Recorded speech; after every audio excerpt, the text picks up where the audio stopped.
So here we have the Audi A3 on a 66 plate. I'm going to start off by showing you around the outside of the car, and then we'll hop in and run through some controls on the inside. From the outside you can see it's a 5-door car with alloy wheels. Let's start off inside the boot first of all. As we approach the back of the car, you can see we have plenty of boot space. You have a tray that you can fold down to divide this boot up into different levels, and a 60/40 split folding rear seat as well. Okay, so we're just going to work our way back around to the front of the car, and then we'll hop in and run through some controls on the inside. But now that we've done a full circle of it, you can see it's in lovely condition the whole way round. Just briefly before we climb in, I think it's well worth seeing the interior from this exterior point of view. There's plenty to run through on the dashboard, so let's hop in and we'll do that now. Okay, now that we're inside the car, we're going to start with the dials. On the left-hand side, we have the rev counter and coolant temperature gauge, and on the right-hand side, the speedometer and fuel gauge.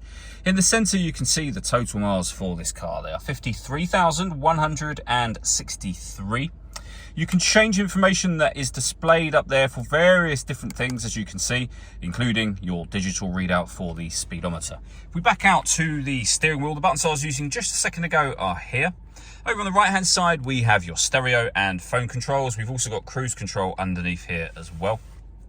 Over in the center is where you will find the main screen for the car. So this is where you can listen to your radio, and you'll see that this car's got FM, DAB, AM as well. All of the movement that I'm making on the screen is being done using this dial and the collection of buttons that surround it. So these two buttons, for example, relate to the left and right hand sides of the screen. The dial will do virtually everything.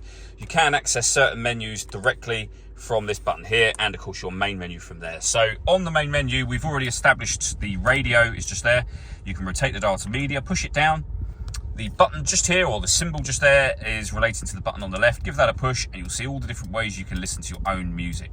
And they include Bluetooth audio. So not only can you make and receive phone calls, you can also stream your music wirelessly once you paired your phone, which is done under the telephone heading just there.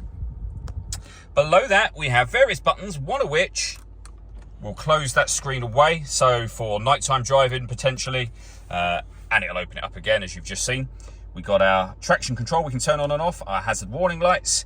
This button turns off the stop and start. This car is designed to cut out when it's stationary in traffic to save you fuel. The system is off when that light shows. We have our air conditioning beneath that, so you can adjust the fan speed, the direction of the air, and of course the temperature over here. The air conditioning is on at the minute, so that's off, back on again. We've got heated driver seat with 3 different heat settings, and the same on the passenger side. We have a 12-volt charging socket, 2 cup holders, and then our 6-speed manual gearbox. All that leaves me to say is thank you for taking the time to watch this video. If you'd like to come and see the car in person and have a test drive, please feel free to give us a call here at Surrey Specialist Cars. We'd love to hear from you soon.